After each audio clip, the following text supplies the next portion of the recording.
High school was a daily nightmare of humiliation. Even his crush walked away with his tormentors. But fate was cruel. He crossed paths with the legendary Truck Kun. Death was not the end. He reincarnated as Lucas Ryan in a twisted world where magic is worshipped like religion and martial artists are treated like trash. Yet, Lucas defied the odds. He rose as a genius prodigy within the academy, dominating a world where spells are supreme. On the mystic continent of Arcanas, the air crackles with anticipation. A master of ceremonies silences the roaring crowd to announce the start of the divine blessing. It is a ruthless lottery. Children under 6 years old must offer their most treasured possessions. To the gods, if accepted, a divine messenger descends. Music, the announcer explains the stakes. The spirit will sense the child's latent element, granting them the coveted power to become a mage. Innocence clashes with reality. A boy asks if a simple piece of candy is enough, but his mother crushes that dream.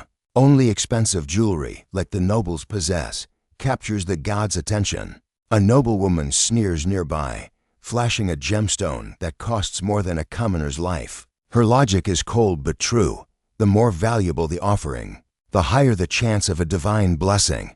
Wealth equals power here. Whispers ripple through the crowd. The Ryan family has supposedly liquidated their entire fortune for today. One bystander mutters, it would be a tragedy if they walked away with nothing after betting it all. Holt Ryan, the patriarch, stands with stone-faced resolve.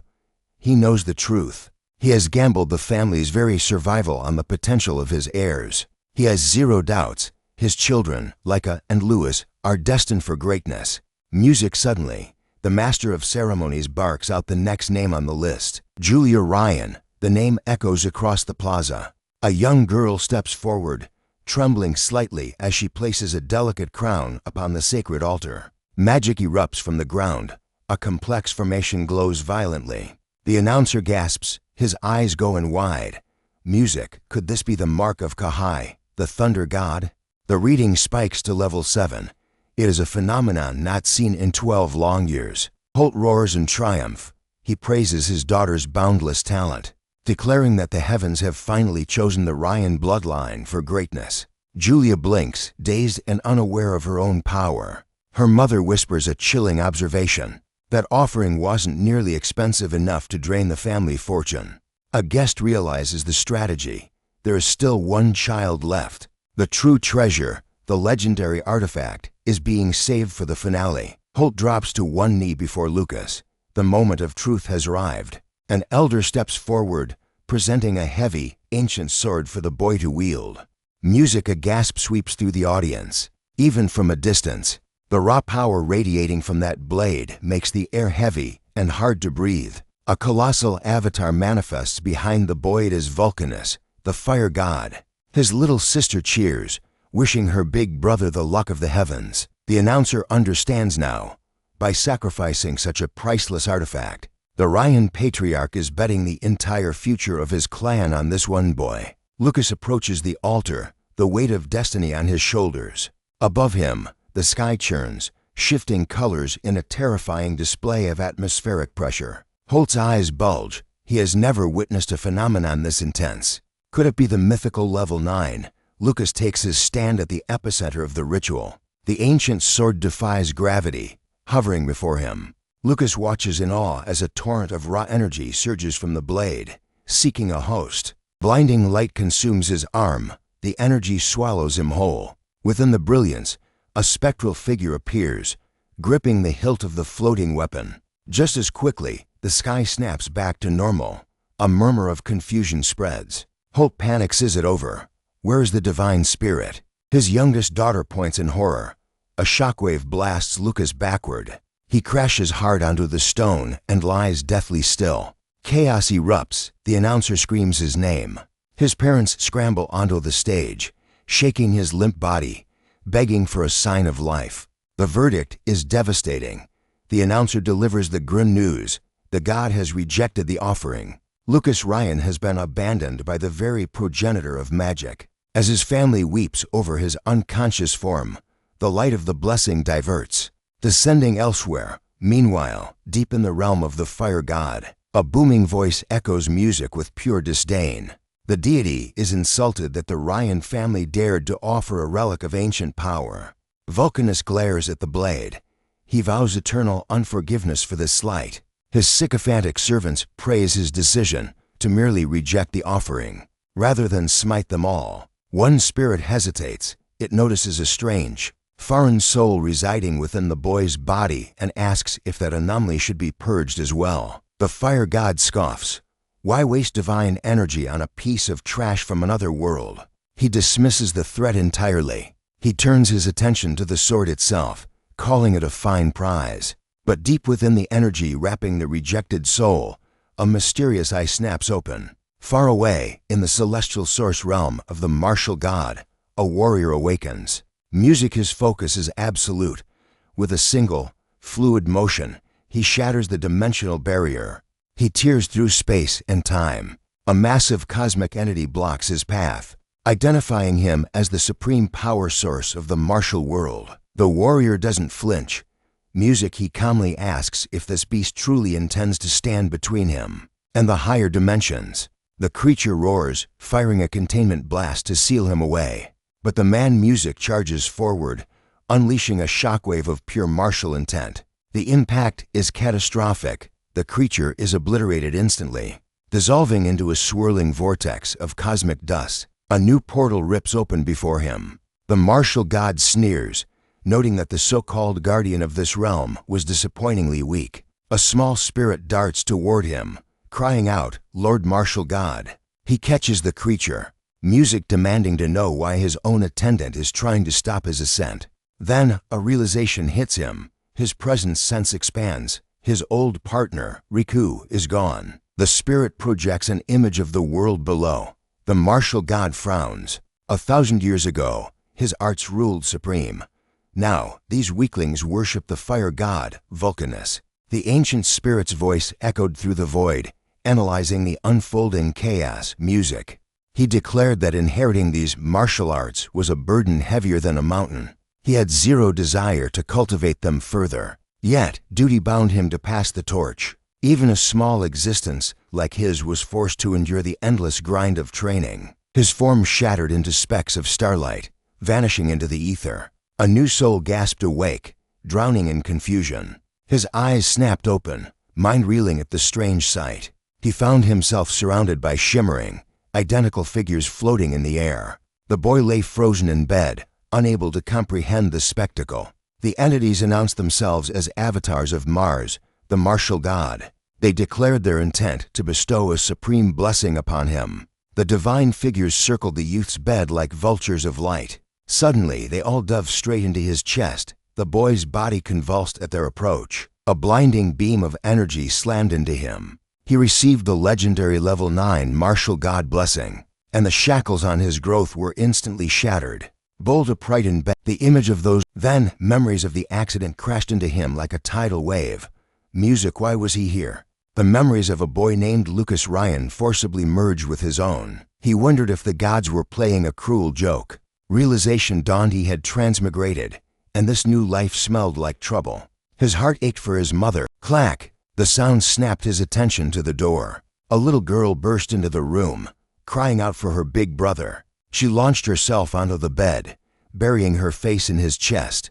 Through sobs, he stroked her in that moment. But while he counted on the marsh, without warning, a woman's voice cut through mortal coil.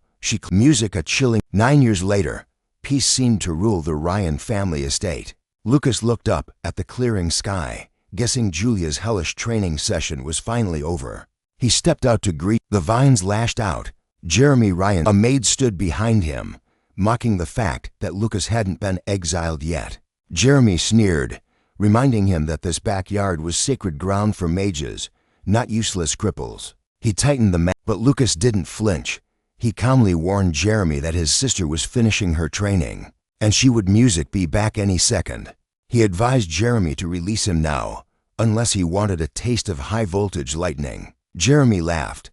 The maid shrieked as her young Julia glared daggers at Jeremy. She warned him that the next time he bullied her brother, she wouldn't hold back. She puffed her cheeks, furious, her expressions safe on the ground. Jeremy could only get. Lucas chuckled, noting the impressive speed of their retreat.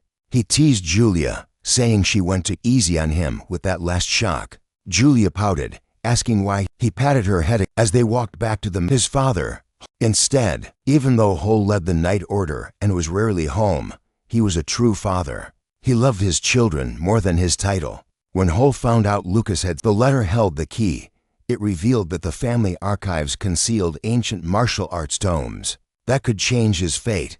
Lucas descends into the black abyss of the corridor, a lone candle guiding his path. Thanks to that secret, outside the sprawling mansion, a maid's voice rings out, calling for young Master Lucas. One servant wonders where he vanished, but the other scoffs. Don't worry. He faces expulsion soon enough anyway. Suddenly, they both freeze in terror. One maid trembles, asking her companion if she just felt the very earth shudder beneath their feet. Her friend dismisses it. Lucas steps from the debris, wiping grit and sweat from his brow. He surveys the tunnel he carved by hand. It finally connects to the archives. 6 months of grueling he had to cobble since the moment. Now, 3 years have. He rises from the water. Now, he shifts. Next, his spear arts have pierced through to level 4. Satisfied, he decides to sharpen his fist techniques for the finale. 9 years of the ancient scroll. This enlightenment is. He faces a single punch. His power climbed back in his quarter. Hole greets him, noting the 6 months of silence between them. He gestures for his son to take a seat. Then, the news drops. The Allen Magic Academy is launching a martial arts wing, and Hole has already enrolled him. Hole admits the path is brutal but believes Lucas can survive. The entrance exam looms just 1 week away. Lucas thanks him stoically. Internally, he calculates. He must grow stronger, but remain in the shadows to avoid unwanted eyes. Suddenly, Hole hesitates, noting she is only 11. But Julia counters instantly. The elite class cares for talent, not age. She drops a bombshell. The elite class has already scouted her. Hole just stares, processing the shock. He turns to a legendary mage rises within their bloodline. Julia giggles, and Lucas praises her warmth, while Jeremy seethes with visible jealousy. A relative offers. Suddenly, a hand cups his cheek. 1 week at the estate gates. Then, a relic from the Boawan dynasty. 10,000 years past. A trophy Hole claimed after slaying a magical beast. Hole displays the coin. The face of Mars, the first emperor, stares back. Lucas recognizes that face instantly. Hole entrusts it to them as a talisman. Lucas clutches the cold metal tightly. Gratitude washes. Hours melt away. The coachman announces sunset and suggests they make camp in the clearing ahead. Around the crackling, Julia turned to Mr. Forden, her eyes wide with curiosity about Daku City. He nodded wisely, mentioning the legendary annual magic dodgeball tournament that attracted warriors from all over. Mr. Bach.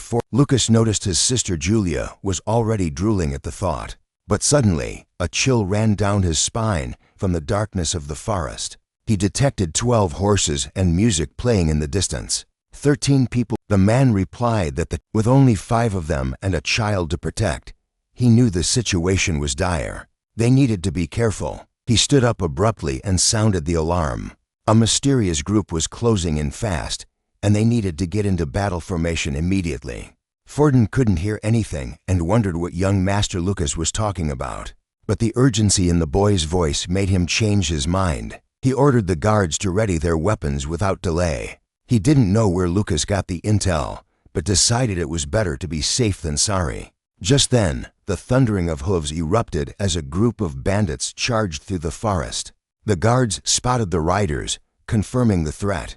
The bandit leader sneered, celebrating that the boss was right about this route being full of fat sheep. One of them licked his lips, commenting that the little girl and the boy next to her would yield a hefty ransom. Forden stepped forward to confront them. He roared, asking if they had any idea what happens to scum who mess with nobles. The bandit leader simply laughed and ordered his men to slaughter everyone except the 2 children. The bandits advanced with bloodlust in their eyes. One of the guards dashed to cover Mr. Forden. A bandit charged on horseback, raising his sword to strike, but a guard intercepted him, skewering him with a spear. The bandit leader watched cold-bloodedly as his companion fell to the ground. Forden entered the fray, his sword moving like a blur. He told Miss Julia to stay back and leave this to him. With a single breath, He rushed forward. He slashed through several bandits in seconds. He turned back and yelled for young Master Lucas to grab Julia and run for their lives. Lucas turned sharply, hearing the sizzling sound of mana. One of the bandits cast a devastating fire spell on the remaining guards. The leader realized they had a mage, shocking Forden to his core. He shouted desperately for the two to run into the forest. He took down another enemy, but a bandit struck him from the shadows behind. Lucas turned just in time to see the blood spray and screamed Forden's name. The man stumbled up, wounded and surrounded by wolves. The bandit leader grinned, promising to burn him alive for daring to fight back. Forden gritted his teeth, preparing for his final stand. He declared he would protect the young master and young lady, even if it cost him his life. Lucas assessed the situation instantly. Forden was only a level 2 martial artist. He stood no chance against a battle mage. Lucas wanted to keep his true strength a secret, but he hesitated. He remembered how Forden had been kinder to him than anyone else in this cold world. Becoming practically family, he couldn't just stand by and watch his people be slaughtered. He told Julia to hide.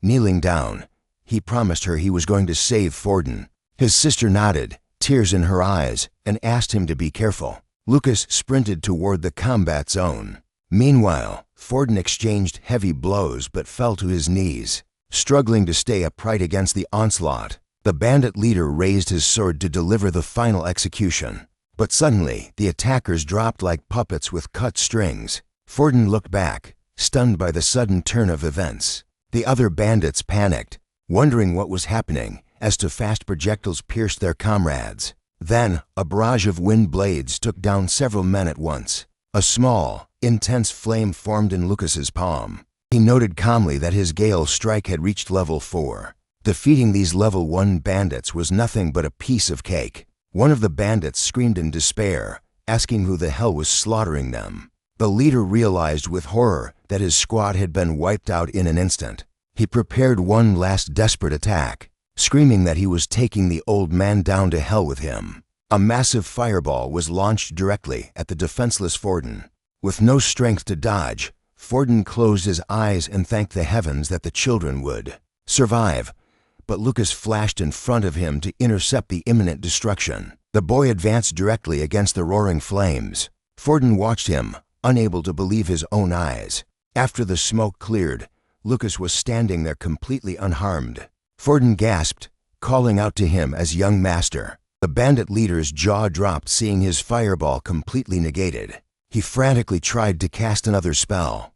Lucas simply stated that it was already over. With a single punch, he charged and hit the bandit leader squarely in the chest. The impact instantly shattered the man's ribs. Lucas landed gracefully on the horse. Forden stared at him in awe and asked how he did that. Smiling innocently, he turned and quipped that he seemed to have a hidden talent for martial arts.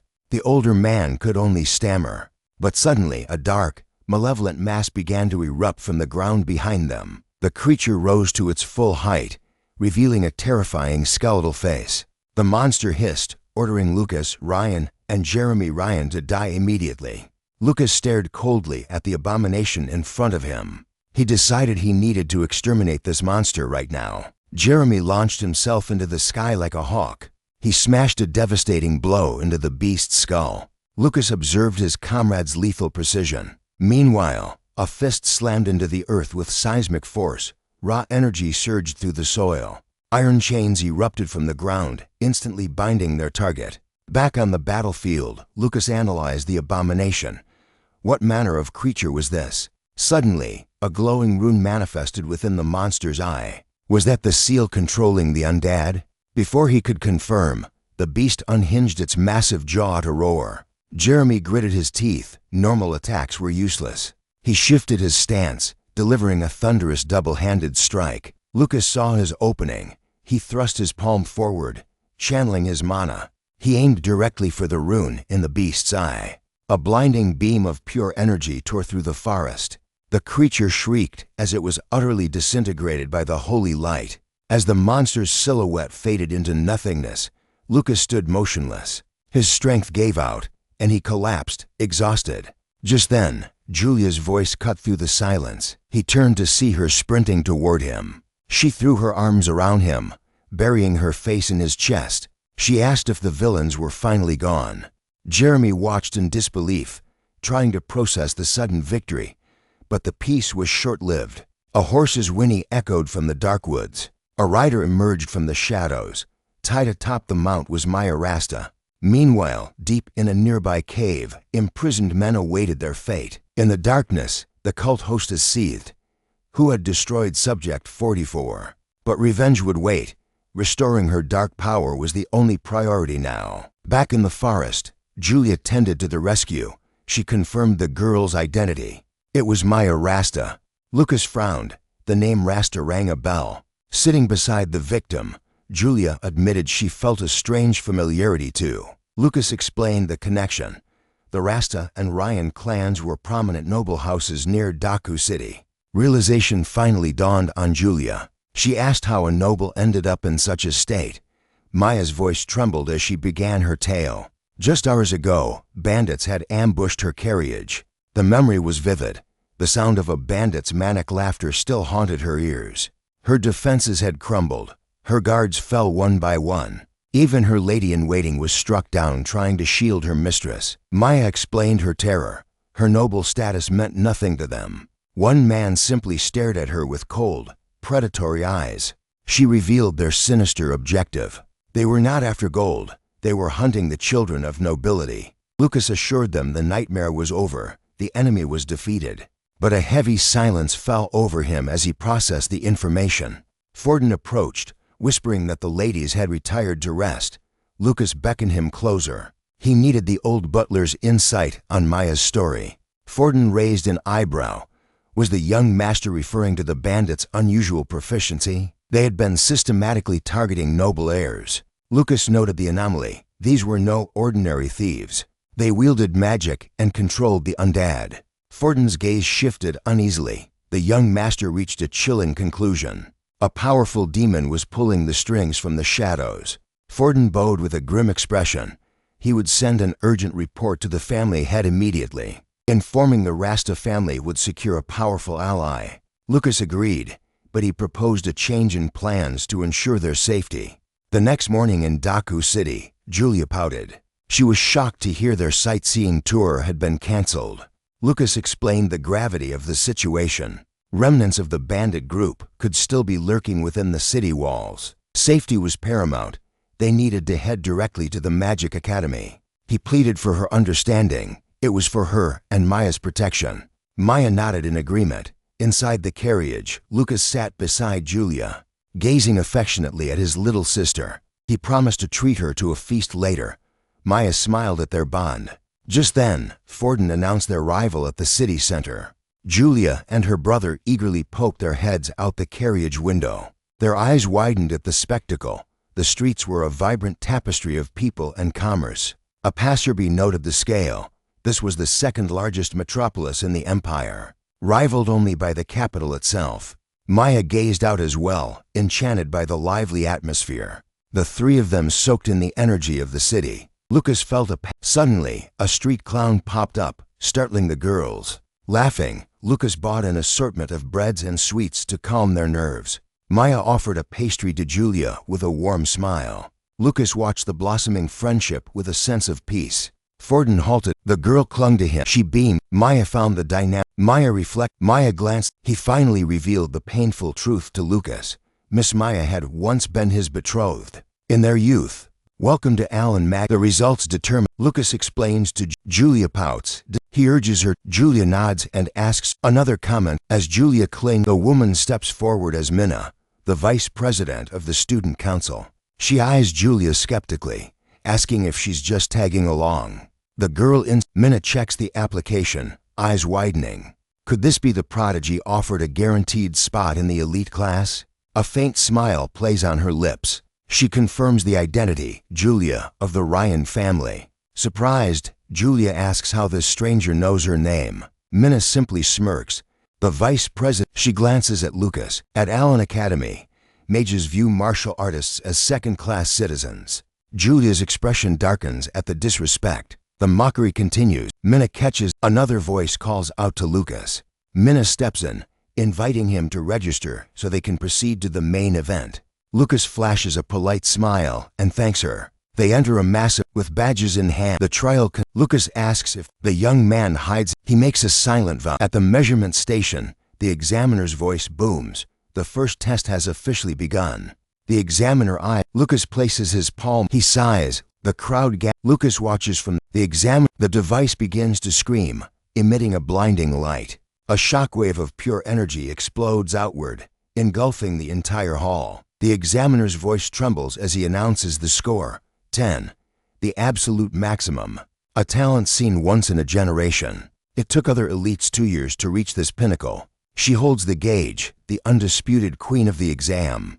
Julia bounds back to Lucas. A spectator sneers. His friend warns. Julia's aura flares dangerously. She warns that she will not tolerate a single word against her brother. For the last 3 years, Lucas's sacrifice was her foundation. The candidates are up. Suddenly, a stunned gasp draws everyone's eyes. Julia stands alone in the center of the chamber, a beacon of power. Spirits of every the crowd whisper from the shadows. Luke, the examiner's voice, instantly, but Julia ignored them all. Buried in his jacket, she whispered, "Why are they looking at me like I'm prey?" Lucas smiled, gently patting her head to soothe her trembling. "Because you're a genius, Julia," he explained calmly. "Get used to it. The world is finally seeing you shine, and those stares are just the beginning." "I don't care about them," she declared, eyes burning with sudden determination. "I just need to be strong enough to protect you." Lucas chuckled at her fierce loyalty. He made a mental note. That girl is royalty. Pathetic. Did you see? The spirits didn't just ignore him. They recoiled in disgust the second he walked into the hall. That's not all. The moment he left, Lucas caught air. The spirits hadn't fled, but as he turned to Lucas didn't even blink. He casually flicked a pebble with the force of a bullet, obliterating the spirit's form instantly. A mere servant of the fire. "Think you can take first?" Lucas laughed softly. They arrived at the magic destruction arena. Looming in the center stood a massive, imposing metal mannequin, the ultimate test of brute force. "Great, the prodigy. Impossible. Anything below curse." His fist clenched in. Using this expensive gear for free, the school might be worth it after all. Suddenly, a rough shove nearly sent him stumbling.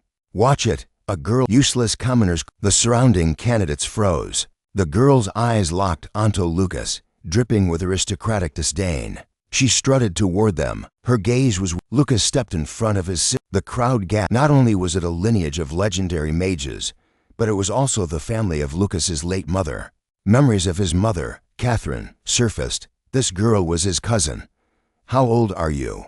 Lucas asked abruptly. 15. "Cousins, She raised her hand. The magic washed over him and did absolutely nothing. Lucas stood there, completely bored. Iowa's jaw dropped. "What?" Lucas tilted his head. "Is this the Miranda standard of education? Using mind control on family you just met?" Iowa stared at her hands, shaking. Her strongest spell had failed completely.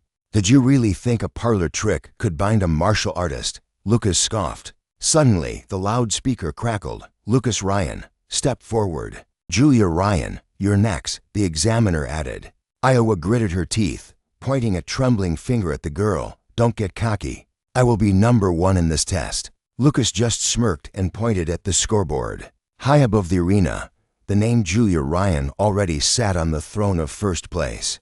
Iowa Miranda was hot on her heels in second place.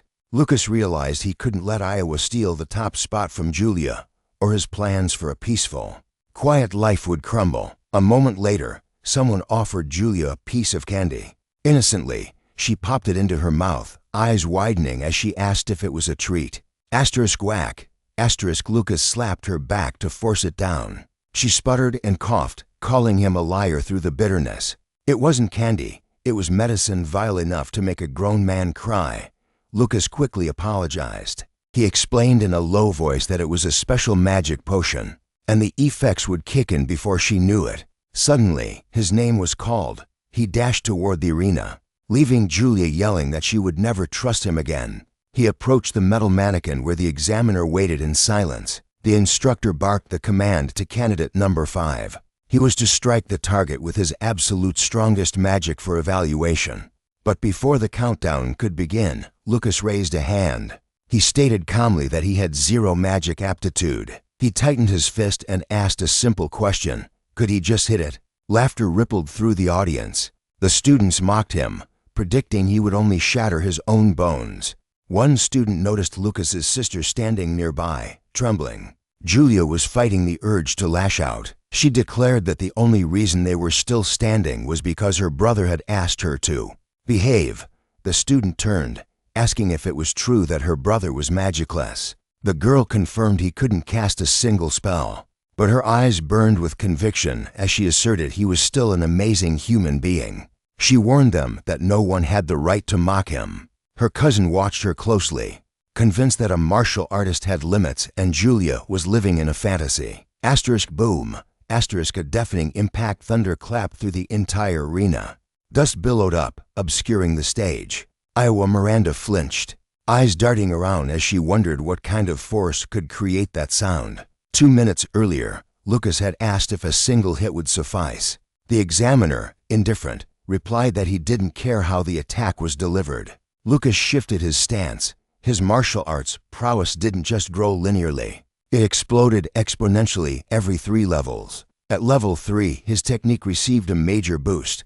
But now that his skill had ascended to level 6, his power existed in a different dimension. He vanished into a blur. A high-speed punch connected squarely with the mannequin's head. The sheer kinetic force launched the heavy metal figure backward like a ragdoll. A massive dust cloud swallowed the arena floor. When it cleared, the mannequin lay crumpled on the ground.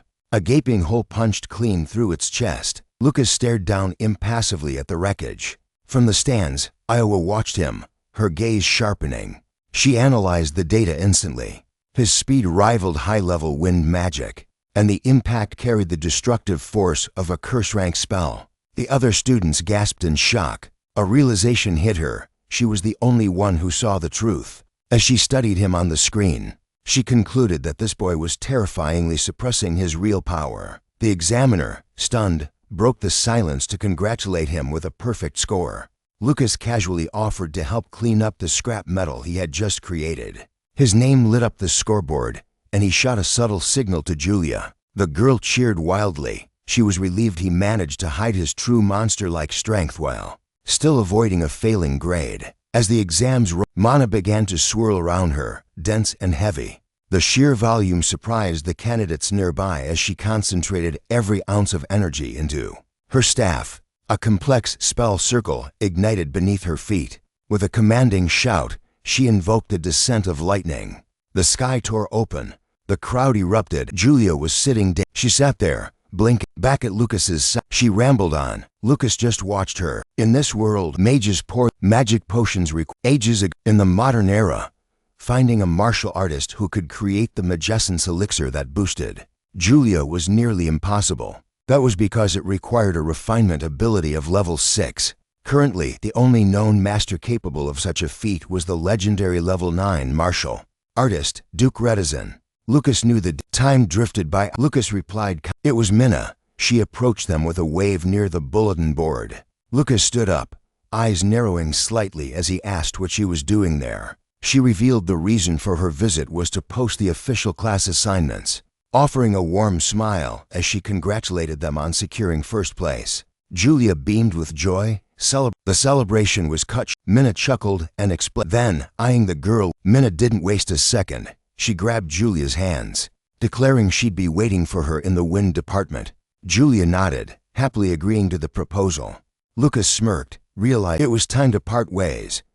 A ripple of excitement tore. Julia Ryan sat at the undeniable, but in the shadows, a rival named Dia clenched her fists. She swore a blood oath that one day, she would tear that first-place title away from both Lucas and Julia. Lucas knew the martial arts department wasn't exactly priority number 1, but this was ridiculous. He stared at the dilapidated building, wondering if humans could actually survive in a structure that looked ready to collapse. He sighed.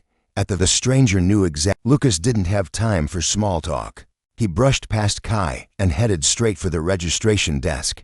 As he signed the paperwork, Kai kept chattering, praising the insane force Lucas used to launch the test dummy earlier. Lucas shrugged it off. Kai peeked at the number. The pair navigated a hallway that looked like a war zone, searching for their door. When they finally pushed into the room, Kai and Lucas were shocked to find it was already occupied. The strangers, Kai looked around, and in disgust, a spider skittered by.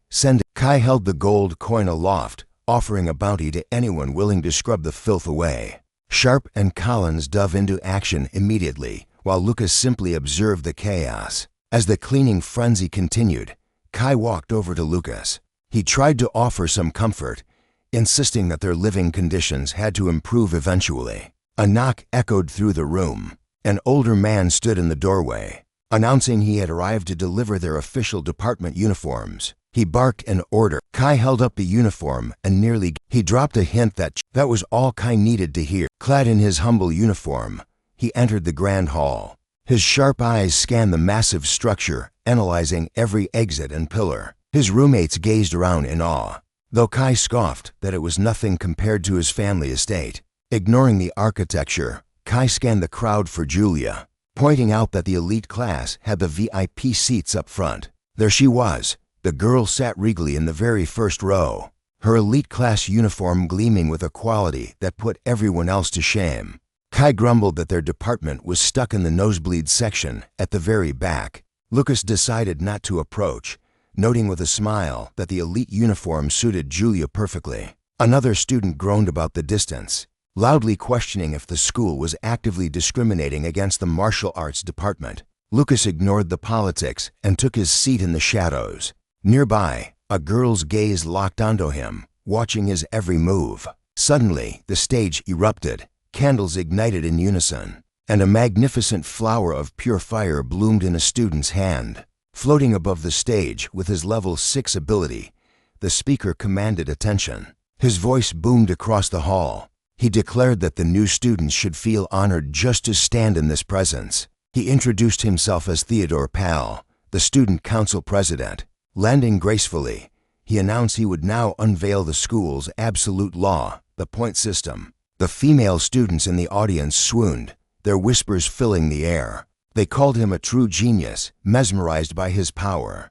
Lucas watched silently from the back, his expression unreadable. Theodore explained that at Allen Magic Academy, points were God, the basis for their entire existence here. He laid it out clearly.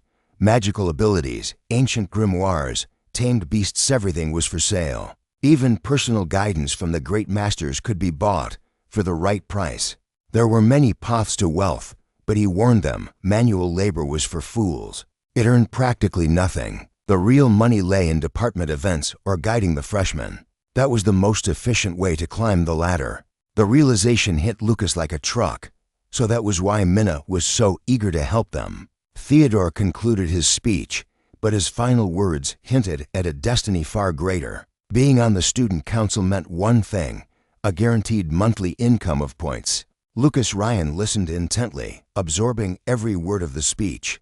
Music. Theodore continued, dropping a bombshell. There was a faster, albeit deadlier way to earn. Behind the school lay the magical Beast Mountain Range, a place where students could hunt monsters in exchange for points. The moment that name hit his ears, Lucas clenched his fist.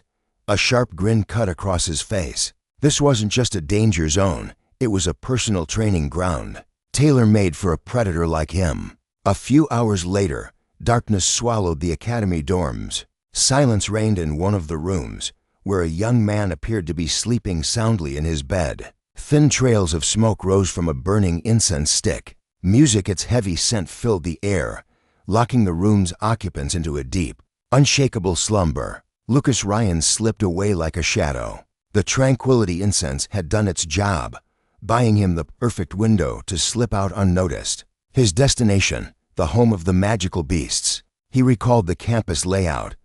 The martial arts department building sat at the very rear. Logic dictated that the magical beast's domain lay just beyond that boundary wall. With a surge of agility, he vaulted over the towering wall. The boy touched down softly on the other side, instantly immersed in the lawless territory of the wild. Lucas advanced through the forest, drawing the attention of lurking predators. As a monster lunged to intercept him, he leaped high, driving a devastating downward kick toward his target. His foot music connected with lethal precision, crashing directly into the creature's skull. Boom! The impact slammed the body into the earth, kicking up a massive cloud of dust.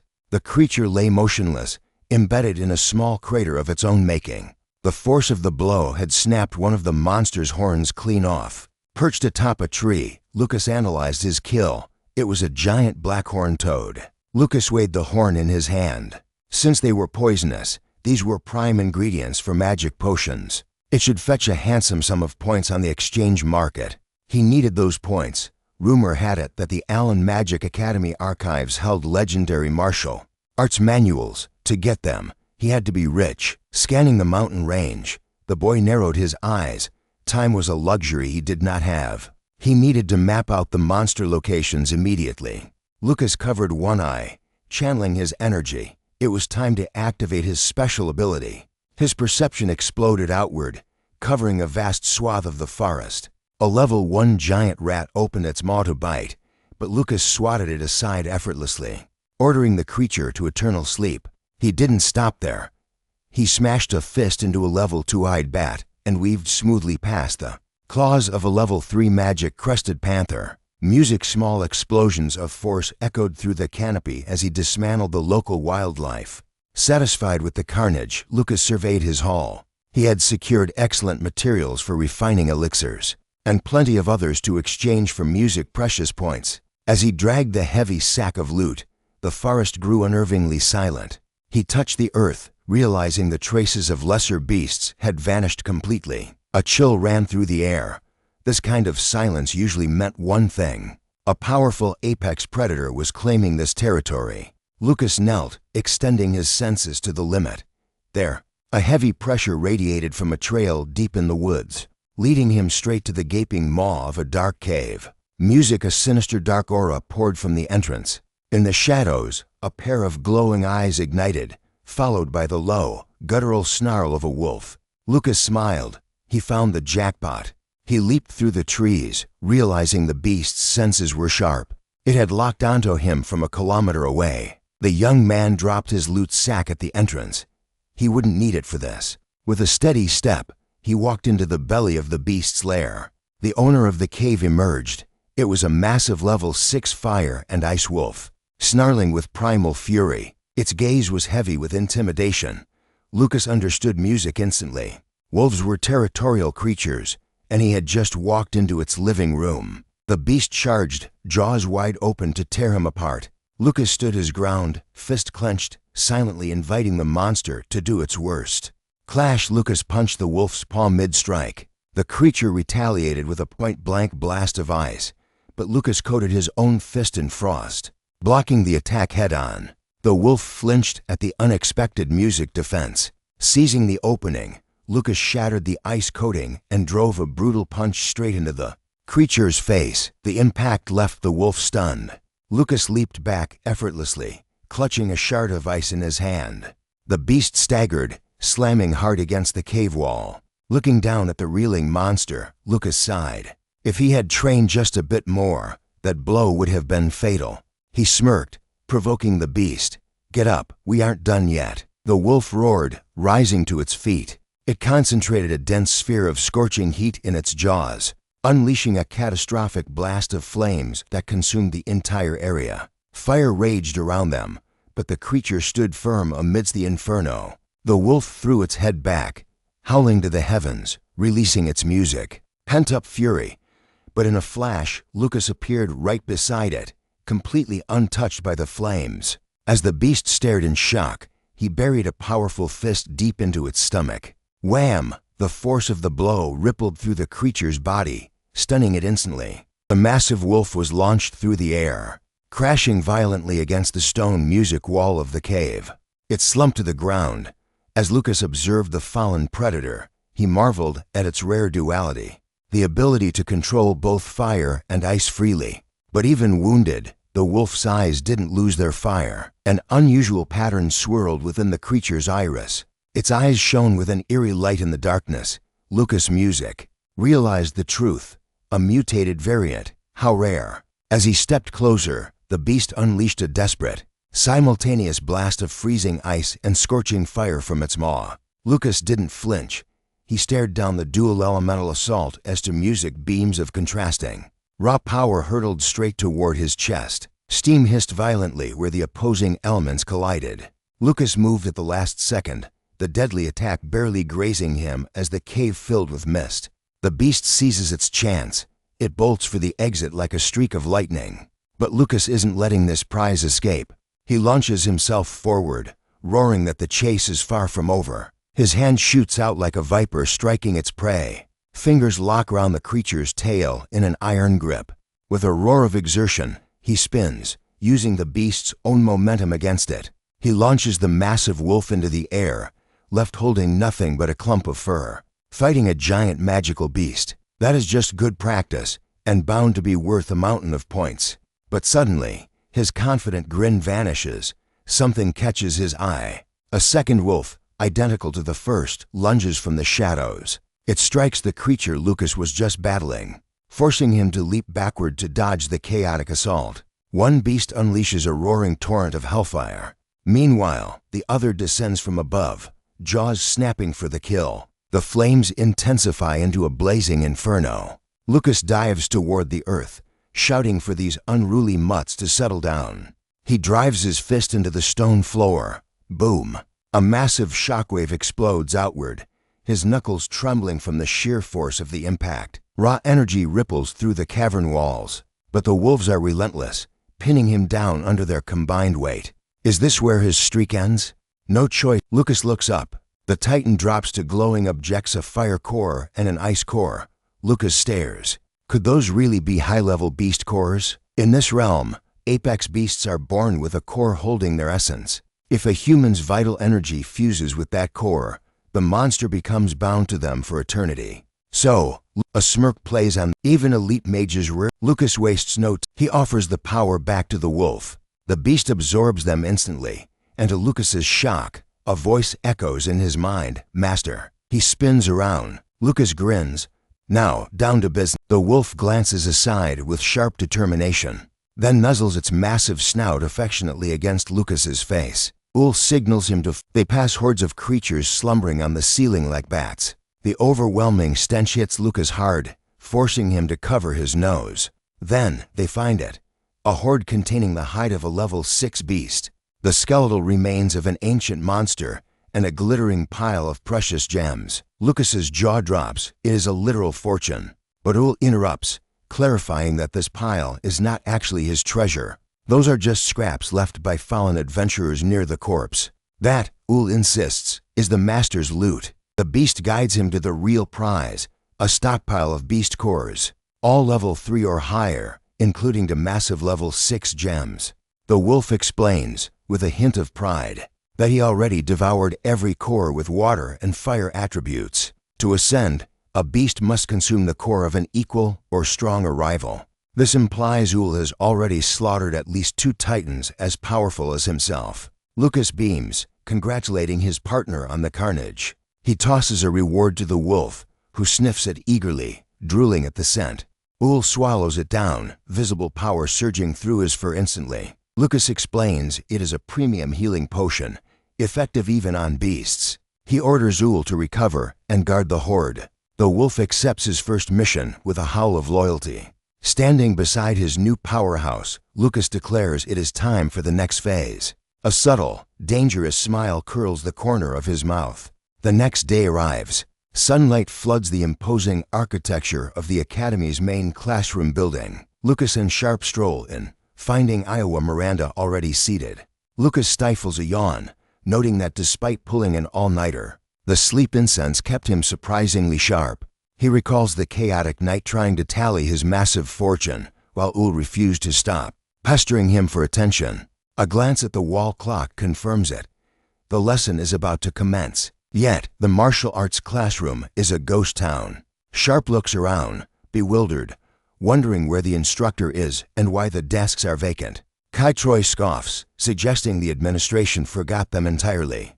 Lucas shakes his head. That seems impossible for a place like this. Dragging footsteps echo from the corridor. A man stumbles in, kicks an empty bottle across the floor, and groans about a splitting hangover. Sharp eyes the mess of a man skeptically, but Lucas watches with an unreadable, stony expression. The stranger leans heavily against the doorframe. He introduces himself as Shigart, head of the martial arts department, and Lasley declares class in session. Lucas observes him in silence. Shigart scribbles his name on the chalkboard with zero enthusiasm. He turns to the students, dangling a small book in his hand. Kai Troy glares daggers at the man. He demands to know if this slob is truly their professor, because he certainly doesn't look like a master of anything. Faster than the eye can track, Lucas lands a precision strike. Kai collapses to the ground, his mind completely short-circuited by the sudden violence. A faint smile plays on Lucas's lips at the display of speed. Professor Sigurd ignores the commotion and begins roll call, his voice dripping with authority. He barks out Tishi's name, and she scrambles to answer. When Lucas is called, the young man simply raises a hand, his composure unshaken. Collins answers next, but the chatter doesn't stop. Silence. Sigurd snaps the attendant's book shut, the sound echoing like a gunshot across the room. The professor claims he forgot the textbooks, his laziness palpable. He randomly appoints Tishi as class representative to fetch them, leaving the poor girl pointing at herself in shock. Sigurd confirms she is the chosen one, but Kaitroy shoots up from his seat, slamming his hands on the desk in protest. He beats his chest, boasting of his noble lineage and superior skills. In his eyes, a commoner like Tishi is unworthy of leadership. Suddenly, an invisible force smacks Kai right in the face. Sigurd lowers his hand, eyes cold as ice. I already warned you once. The professor's killing intent floods the room. No speaking without permission. He orders Tishi to distribute the books for self-study and walks out. The door slams shut. Tishi clenches her fists, realizing this is the golden opportunity to rewrite her destiny.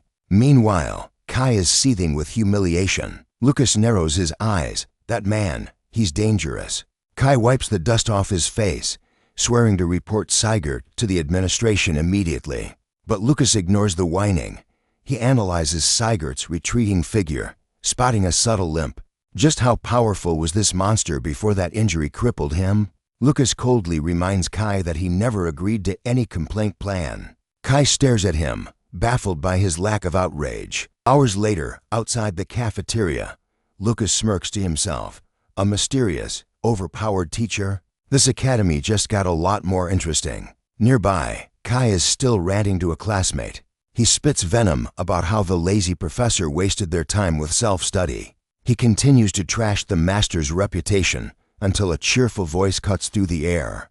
Big brother, Lucas turns, his expression softening as he pats Julia's head. Julia beams, bursting with energy. She gushes about her teacher, Miss Linda, who already encouraged her to run for class representative. Lucas chuckles. Julia cheers. Welcome to Allen Magic Academy. The elite class feast looks like a banquet fit for kings. Julia digs in happily, urging Lucas to eat. But beside them, Kai is silent, wiping sweat from his forehead. Rage builds in Kai. He confronts. The truth hits Kai like a Kai slumps. Kai freezes, touched by the gesture. You're an angel. Lucas rolls his eyes at the melodrama. Just then, a familiar presence approaches. It's Maya. Julia invites her to Lucas takes a bite. He shoves a cookie. Lucas observes. Lucas sighs. This cafeteria is a chaotic place to make friends. Suddenly, Minna appears, shyly asking about the food while stealing glances at Lucas. But the peace is shattered. Theodore Palomel descends from the second floor, wrapped in flames. He floats through the air, desperate to showcase his fire magic. He lands with a flourish and takes a seat, looking pleased with himself. Lucas ignores the theatrics and finishes his cookie. Memories of the entrance ceremony surface.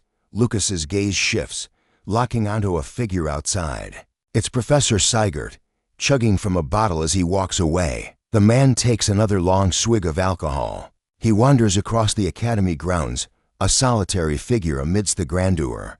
Moments later, Sigurd kicks open a door. Two men inside look up, shaking their heads. Last to arrive, as usual. One instructor scoffs. Sigurd ignores them. Her expression is unreadable, but the tension is thick enough to cut with a knife. A rhythmic tapping on the table brings the room to order. The meeting officially a legendary tradition of the Carmina Empire. It is the ultimate trial by fire for every freshman at Allen Magic Academy. An instructor steps forward with a grim report. Preparations are complete. 2,000 level 1 beasts are hungry and waiting.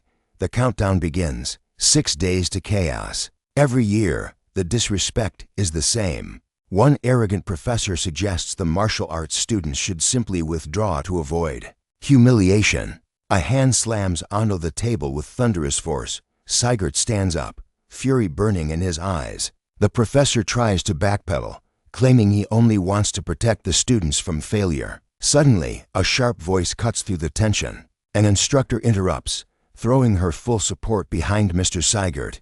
Her voice is ice cold. She declares that as freshmen, the martial arts department must face the same trials as everyone else. Another teacher chimes in, insisting on equality for all students. The opposing professor scowls, wondering why Linda and the others are so determined to side with that brute, Sigurd. Sigurd and the instructor lock eyes with the arrogant professor, their gazes heavy with pressure. Under their combined intensity, the man finally crumbles. He yields to their demands, but sneers that the students will only find fear in the arena. An elder's voice booms, ending the debate.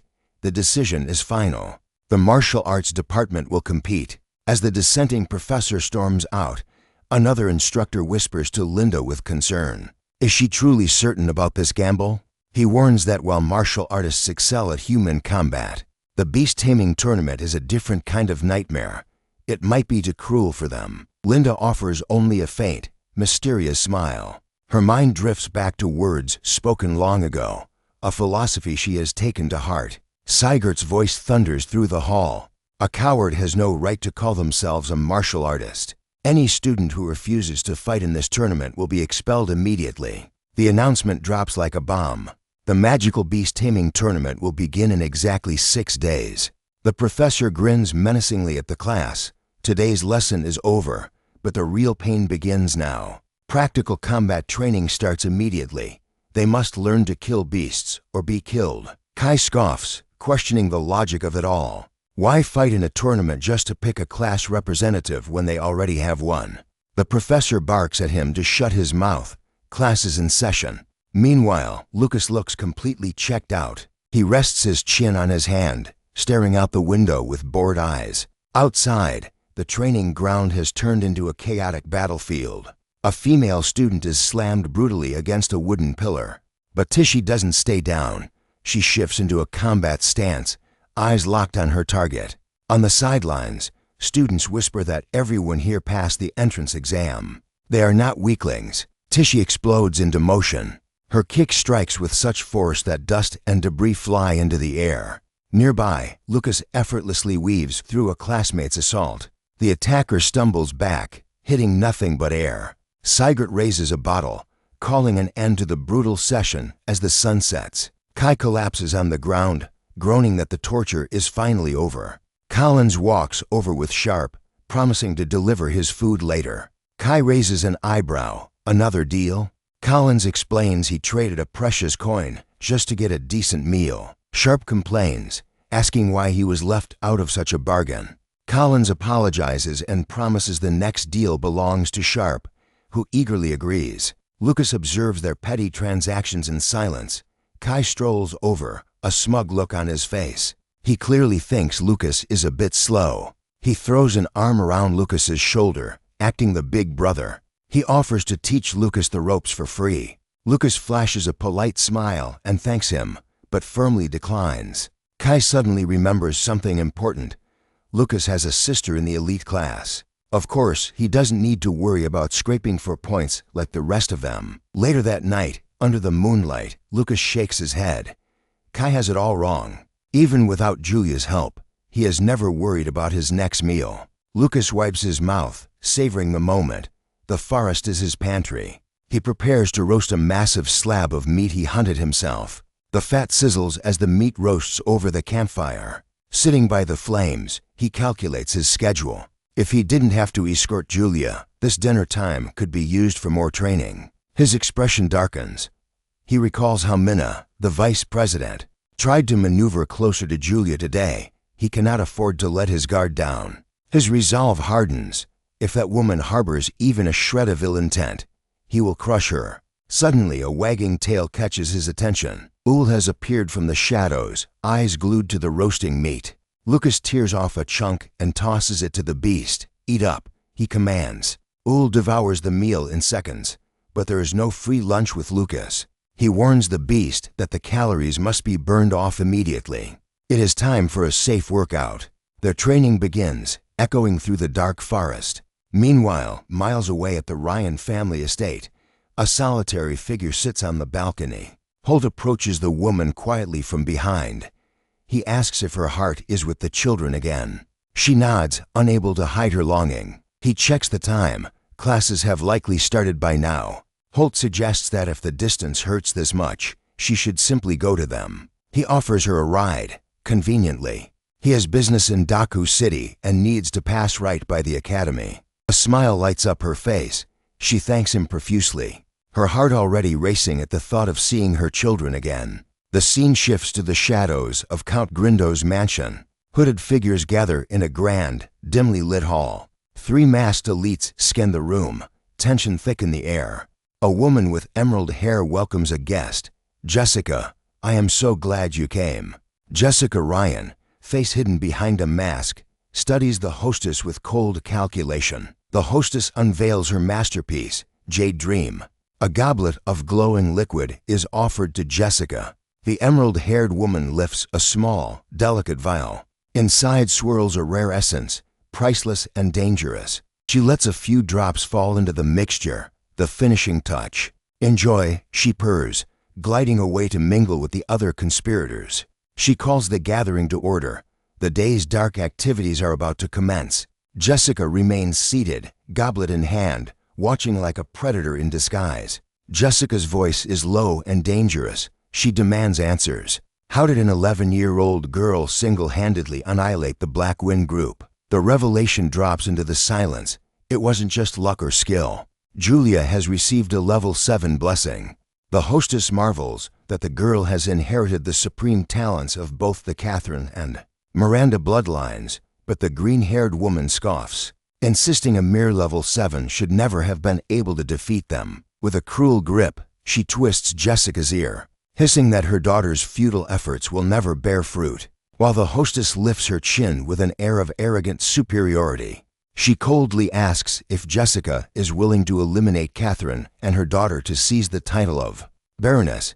Desperate for power, Jessica agrees and demands to know the price of this dark ambition. The green-haired woman simply smiles, placing a sinister symbol on the table, while the hostess muses that the moment a young sprout withers and dies is truly the most beautiful sight of all. Meanwhile, Tishy mentions a rumor about more practical combat training starting that morning, though complaints are already rising from students, claiming their entire bodies are screaming in agony. Calling instructor Shigart an absolute monster, she admits the pain is excruciating, but resolves that the suffering is the only path to becoming truly stronger. A classmate questions her sanity, but Lucas and Kai stand apart, claiming they feel no pain at all, a fact that doesn't escape Tishy's sharp observation. Suddenly, Kai starts boasting about being the undisputed strongest in the class, his ego fueled by his friends, while Lucas remains silent, watching the scene unfold from the shadows. Tishy notes that the 4 of them seem completely unfazed by the brutal training and concludes that they are destined to become legendary martial artists. The atmosphere explodes as Kai charges into combat, screaming for the duel to begin. Lucas effortlessly blocks the incoming punch, leaving Kai staring in shock as his hand is stopped cold. Seizing the opening, Lucas retaliates with a devastating palm strike, forcing himself to brace for an immediate counterattack. With a single, explosive blow, he sends Kai and the others flying backward.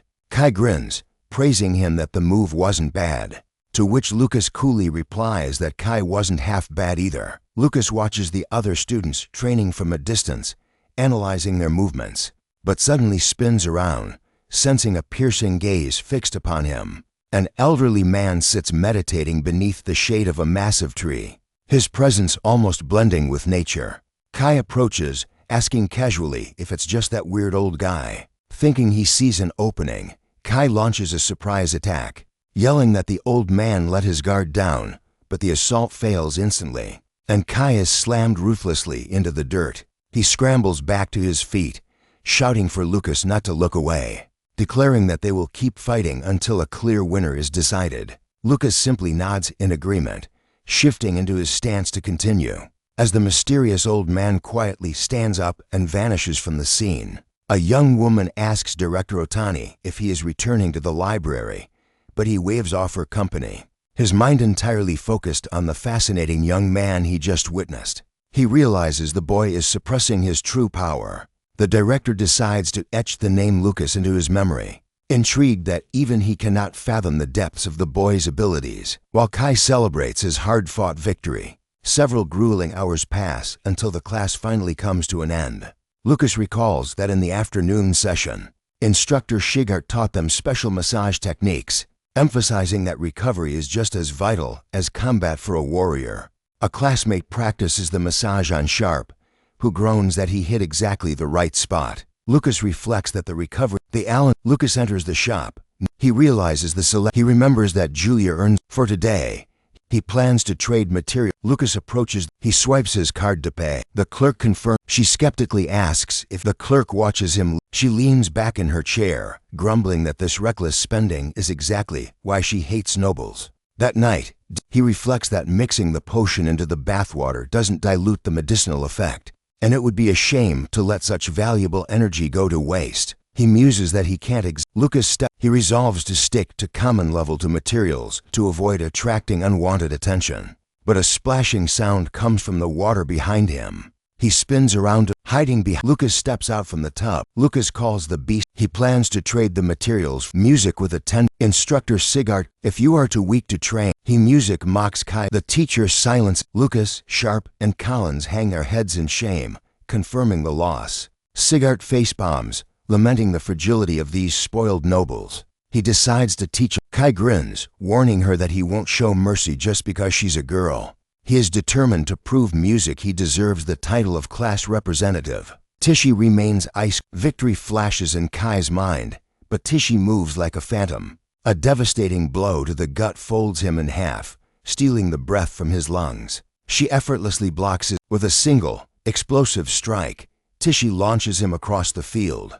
Kai hits the dirt, a humiliating mark stamped right on his forehead. He scrambles up. Boom! She sends him. Sigart barks at the instructor's voice. Failure means immediate. Lucas hoists a battered with stars in his. It was the first time a girl ever defeated him. He is already Music fantasizing about their wedding and picking out names for their future children.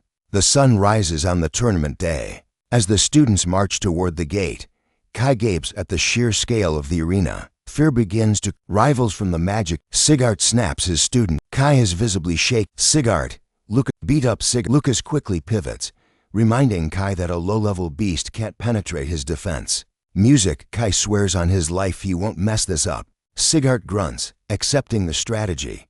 High above on the monitor, the announcer appears. Music. Julia declares the grand tournament has officially begun. She calls for to achieve a perfect score. She questions with jaws full of razor-sharp fangs materialize right before her eyes. Assessing the threat, she assumes the others are hiding in the back and readies her mana. Music unleashing a spell, she playfully declares she has caught the cute little monsters. Her magic impacts the creatures with tremendous force. The announcer, the signal allows a teacher. Music, an instructor applauds. She demands the look. The official directs her to. In the shadows, 2 hours pass. He explains that aside from the elite geniuses, even the mages are struggling to get 1 point. Kai begins to sweat, fearing for the future of their department. Lucas remains in. Sigart clasps his hands, a rare look of approval on his face. He agrees with Lucas, commanding his students never to underestimate their own strength. Miraculously, not a single student. He demands they find. It's unsettling to hear praise. She explains the sit, but Tichy drops a massive. Her advice is cold. Survival is the priority. Shigart nods to himself. It's Professor Greg from the. Shigart stares him down. He drops the ultimatum. The students better fight for their lives, or the entire department gets shut down today. Shigart remains silent, his expression unreadable. Greg twists the knife deeper, saying it wouldn't be a loss if this trash department disappeared. In his eyes, that arrogance. Since he took the top spot. Lucas refuses. His voice is steady. His resolve ignites a fire in his classmates. They erupt in cheers, shouting that they'll show the world what true strength looks like. Professor Shigart watches. Lucas mutters that play. He clenches his he realizes the lore of this. It allows for telepathy and the borrowing of power. Deep in his consciousness, a white wolf gnaws on a bone. Lil lifts his head, confused. Why use my power? With the spirit of. But suddenly, the owl screeched. He slams the beast with overwhelming force. He explains his brutal logic to make taming easier for the others. He needs to break the alpha's will first. The beast crashes into the dirt. He steps toward the fallen predator. Lil's power is convenient.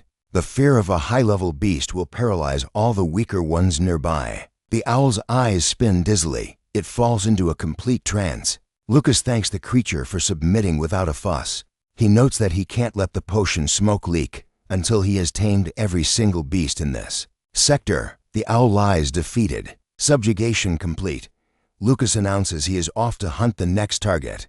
As he leaves, the owl silently prays to never see this demon again. Outside, the tension is suffocating. The scoreboard for Lucas Ryan still reads 0 points. Kai puts his head in his hands. Half the time is already gone. Julia clenches her fists. She got a perfect score, and she knows her brother is capable of even more. High in the stands, Holt Ryan watches with cold eyes. Professor Greg scoffs, noting that 0 points means Lucas can't even beat a level 1 slime. Pathetic, Greg sneers. This is the unbridgeable gap between a noble mage and a filthy martial artist. Shigart says nothing, his eyes glued to the screen. Julia screams at the professors, demanding they stop mocking her brother. She knows his strength. Holt Ryan grumbles in annoyance. Defending a failure makes her just as blind as the rest of them. Greg laughs, telling her that results are the only truth in this world. And right now, the result is 0. Suddenly a ping. The system announces Lucas Ryan has acquired 1 point. The class cheers wildly. At least he won't be expelled. A mage professor rolls his eyes. Why celebrate 1 point when the top mage scored 5? It's embarrassing. But then, the counter ticks again. 2, 3, 4. The numbers climb rapidly. In a blink, the score hits 5. Greg's jaw hits the floor. He can't believe his eyes. The useless martial artist just matched their ace's high score. Back in the arena, Lucas crushes a giant serpent beneath his boot. He notices the beasts are trembling in fear. His classmates are going to have a field day. He decides to secure his perfect score and vanish before anyone asks questions. Suddenly, a lion beast lunges, but Lucas is a blur of motion, stacking up victories until he hits number 9 without breaking a sweat. That annoying little owl tries a sneak attack. Big mistake. Lucas swats it out of the sky like a fly. Point number 10 secured. Greg goes pale, sweat dripping down his face as the system blares the result. Lucas Ryan. Perfect score. That's my big brother. Julia cheers wildly. Lucas casually strolls out of the arena like he didn't just massacre the place. Even the announcer is stunned, asking if martial arts really just dropped a perfect 10. Lucas ignores the noise and gently pats Julia on the head. She beams, proud that her brother proved them all wrong. But Greg, he completely loses it. Impossible. He screams, a freshman taming 10 beasts. He's cheating. He brought in a ringer. Lucas stands there like an unmovable mountain while Julia shrinks behind him. Suddenly, Sugar steps in, gripping Greg's wrist with a vice-like hold. The boy is clean, he states coldly. A proctor arrives, asking if Greg is accusing the officials of taking bribes. Greg freezes. He realizes he just insulted the proctor's one wrong move here, and he's done for. He stammers an excuse, backing down and claiming he was just suspicious because of the broken training dummy earlier. The proctor decides to investigate the barrier anyway. Kai is furious. This is a direct insult to their honor. Let it go, Lucas says calmly, silencing him. Let them look. I have nothing to hide. 10 minutes later, deep inside the barrier, a massive ice snaps open. The seal lowers. The beasts realize the apex predator is gone and the path is clear. Panic erupts. They scramble to flee the arena immediately. Chains snap tight, restraining the owl mid-flight. The proctor notes the beasts are terrified, but physically healthy enough to stay. He turns to his colleague, whispering, "Do you honestly believe a student did this legitimately?" "I found nothing," the other replies, shaking his head. But these beasts, they've seen something horrifying. They order a full scan and resume the tournament. The announcement rings out. No anomalies detected. The match continues. Lucas smirks. Even with clean results, they still can't bring themselves to accept his power. But the real surprise, he thinks, is just getting started. Meanwhile, Tishy chats with Professor Shigert. She charges into the arena, eyes blazing. Tishy swears she won't fall behind Lucas. A wolf lunges straight for her. She meets it head-on with a rapid-fire flurry of strikes. 30 seconds to submit, or I bail. She decides, delivering a devastating kick to create distance. The wolf freezes. It recognizes her aura. It smells *him*. Is that monster still nearby? She throws a punch and the wolf hits the dirt, cowering instantly. A level 3 beast, submitting without a fight? Tishy stares at her hand in disbelief. Did I do that? Was it just luck? A smile spreads across her face.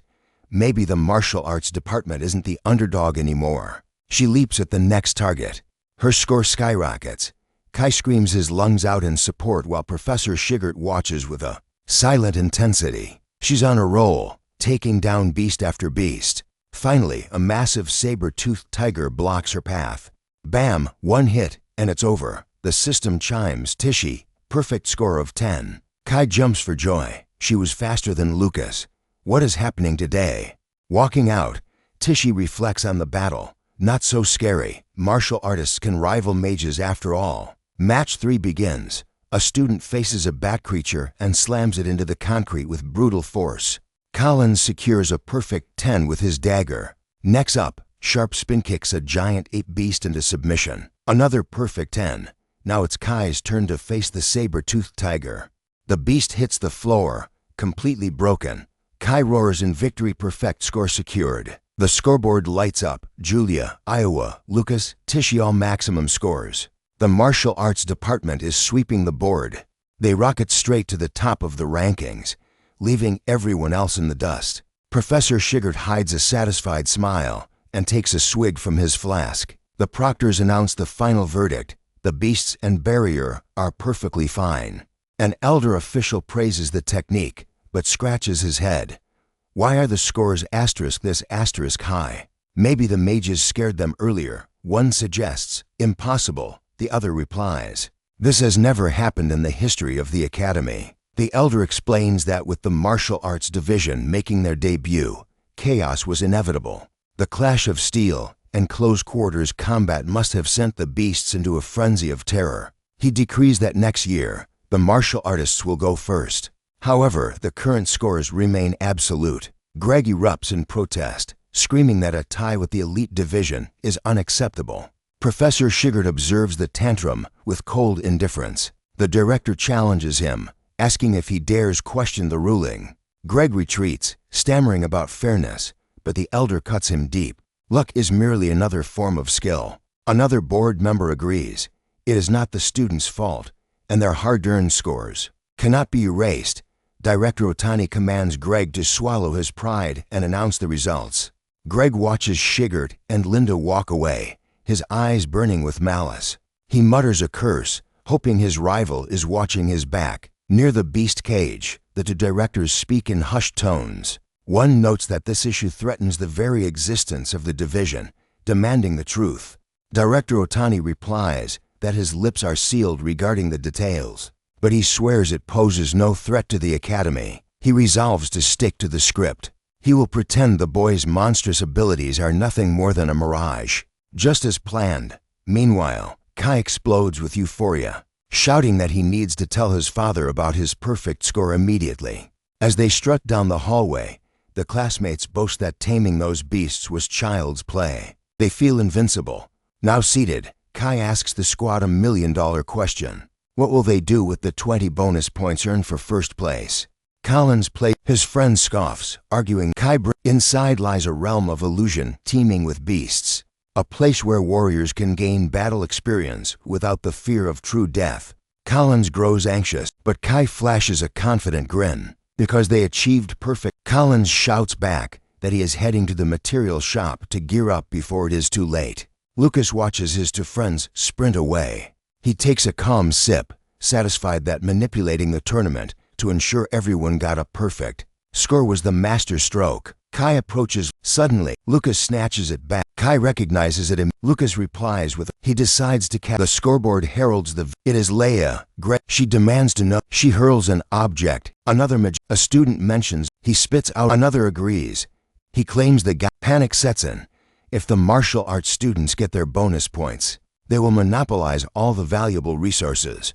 Leia grips her staff, her knuckles turning white. She coldly reminds them that martial artists have glaring weaknesses. Perhaps it is time to stunt their little growth spurt permanently. It slams into the earth right in front of Collins and Sharp. Startled, they demand to know the meaning of this ambush. Collins collapses instantly, a direct hit. Sharp realizes the attack was laced with a noxious toxin. He needs to detoxify, and fast. He tries to negotiate, offering points for mercy, but Leia steps from the shadows, her staff raised for the kill. The two boys were slammed into the dirt, completely defeated. She glared down at them, spitting that they should keep their mouths shut. She didn't need their points anyway. Broken and bleeding, she brandished a vial, ordering him to crawl back to the martial arts department like a dog. Popping the cork, she delivered her ultimatum. He was to tell his entire class that they were nothing but inferior trash. The sun finally bled below. Kai tried to brush off but Lucas shook his. A chill ran down his spine. Hey, wait up, Kai yelled. They found Collins and Sharp. Lucas dropped. He whispered the name Leia before revealing the cruel nature of their injuries' internal damage. A shadow cast over Lucas's face, dark as the abyss. Beside him, Kai screamed his friend's name in pure anguish. Kai frantically checked Sharp's condition, panic setting in. But Lucas remained the anchor in the storm. He assured Kai that Sharp was still alive, merely unconscious from the trauma. Lucas immediately began administering first aid to Collins, with practiced precision. He barked an order for Kai to fetch potions. The boy didn't hesitate, sprinting through the forest like his life depended on it. Gripping his other friend's arm, Lucas analyzed the energy flow. This wasn't just a beating. They had been targeted by a forbidden technique. The internal damage was catastrophic. He recognized the vicious writhing in the dirt. Collins sobbed for his parents, his cries tearing through the silence. Lucas looked down at his broken friend, a fire igniting in his eyes. He whispered a vow of vengeance. Kai explained he had intercepted her on the path. Lucas stood up, his voice grim but steady. Their lives were safe for now, but the recovery would take days of agony. Kai handed over the map. Tishy announced she would march. It doesn't matter. A chill went through her. He stated simply. A smirk played on Theodore. If they won, Lucas demanded a public apology. If they lost, he offered up his S-rank bonus as tribute. Theodore's interest was piqued. Proof, Theodore mused, eyeing the item in Lucas's hand. He asked if that S-rank bonus was the pendant he was clutching. He snatched it, letting the artifact swing tauntingly from his fingers. Lucas and Kai watched, tension tightening the air. Suddenly, Theodore let the precious pendant clatter to the hard floor. Oops, he sneered, feigning an apology. My hand slipped. He kicked the item. Kai trembled with silent rage, ready to lunge, but Lucas's arm barred his path like an iron bar. Calmly, Lucas asked the tyrant what he considered an appropriate wager. Theodore leaned back in his leather chair, savoring the power trip. The bet needed to be something irreplaceable, something exclusive to the very soul of this academy. A cruel idea sparked. The terms were accepted, Lucas replied without hesitation. The duel was set for 2 days hence. The campus buzzed as dissatisfied freshmen rallied, cheering for the bullies of Greg's class. Their professor publicly lauded the 3 brave students who dared to confront Aldo's faction. Instructor Shaggard, however, remained stoic, offering no words. Instead of speeches, the teams took their Leia sneered across the. Lucas stared through her. Let's end this fast, Kairoy growled. Opposite him, Andre pushed up his glasses, the light reflecting off the lens. He gripped his staff, mana crackling around him. The bell rang. Andre's eyes widened in shock. His target was dodging every single strike. Kairoy danced through the barrage, mocking his opponent. Is that the best you've got? He taunted. A confident grin split. You fool, Andre whispered. You haven't even realized you've walked into my web. Suddenly, Kai froze. A biting cold snapped at his ankles. His feet were glued to the ground. Ice surged up his legs with terrifying speed, locking him in place. Andre leveled his staff, mana gathering for the kill shot. "There's no escape," he declared. "Bid your dreams farewell." Kairoi grit his. The shockwave rattles the massive prison of ice. Amidst the frost, a voice cuts through the cold, demanding to know if his opponent finally understands reality. Andre sneers. "This is from the spectators." The midge off. Lucas Ryan mutters. What? Realization hits Lucas. He screams for Kai to get out of there. Too late, a catastrophic explosion detonates in the center of the ring. The shockwave hurls Andre backward. Through the ringing in his ears, he realizes the truth that Maniac used a lava slime. He screams, questioning Kai's sanity. Kai bursts through the smoke. The crowd. Another spectator point. Such sheer tenacity is terrifying. Grinning through the pain, Kai declares that the moment the spell broke, the mage left himself wide open. Andre's mind races. He cannot comprehend how a lowly martial artist could inflict this much damage. Regaining his composure, Andre shouts that Kai is a sitting duck with those broken legs. "Give up." He roars. Suddenly, Lucas Ryan hurls an object from the stands. The flask detonates mid-air, a flashbang to cover the advance. Kai ignores the pain, charging through the smoke with desperate fury. He launches himself at the mage. Andre screams, calling him a lunatic as he frantically tries to freeze him. Kai sneers ice users are always sloppy when it counts. Andre backpedals in terror, yelling for space, but Kai is too close. With a savage headbutt, he smashes right through the ice shield. Music bone meets bone. The blow connects squarely with Andre's face, sending the mage flying backward from the sheer force of the impact. Sprawled on the ground, Andre stares up in disbelief, defeated by a martial artist. Kidroi raises his dagger, declaring the first victory goes to the martial arts department. Kai asks if Lucas saw his epic performance. Lucas smirks, revealing a secret: he spiked Kai's breakfast with a high-grade strengthening potion. Ignoring the confession, Kai turns serious. He asks if Tichy can handle the next round against that dangerous girl. Music as Tichy steps into the arena, radiating calm. Lucas assures him not to worry. She will be fine. Whispers spread that Andre threw the match because Kai is from the Troy family. Tichy sighs, asking why mages can never accept a fair loss. Suddenly, she snaps into Leia steps. Music for mages. She lands music. A heavy fear flickers. She explains her moral code that all life has value. Leia screams in horror, realizing too late that she is facing plant magic. With surgical precision, Tichy strikes her opponent's mana paths, sealing her power. Watching from above, Lucas clenches his fist in triumph. He declares the match over, music praising Tichy's terrifyingly sharp perception. Tichy warns the fallen. From Leia's high above in the observation room. In the stands, the elite students seethe. Lucas narrows his eye. He steps into the magic barrier seals them in. Match 3 begins. Instantly, a razor-sharp attack tears across the ground toward Lucas. Lucas tracks the incoming strike. The opponent blurs into motion. Music moving so fast he leaves a trail of ghostly afterimages in his wake. The mage boasts that he isn't like the others. He has mastered hand-to-hand combat. His clones will tear Lucas's defenses to shreds. Tichy watches with concern, wondering why Lucas is only defending and keeping distance. What is his strategy? Lucas decides. The mage's eyes bulge. The blow connects. He staggers back, stunned by the sheer weight behind that casual strike. Shaking it off, the mage sneers. Lucas stares at the wound. He swears to crush Lucas into dust. But as the opponent strikes, panic sets in. He realizes his mana is hitting a wall and warns that Lucas will not leave this arena alive. High in the stands, the mage sneers. Lucas grips the "My turn." The mage's eyes bulge in disbelief. How could a rank 1 martial artist generate an earthquake with a single leg? Lucas creates a screen of. Lucas doesn't hesitate. An agonizing up in the VIP. Sigurd narrows his eye. The martial arts student. But the celebration. Watching from her, Julia asks what. Her voice shakes as while Kai and the students. The atmosphere. Tichy puffs out her chest. Suddenly, Sigurd steps in. Lucas nods. A woman approaches Sigurd, teasing that he finally sounds like a real mentor.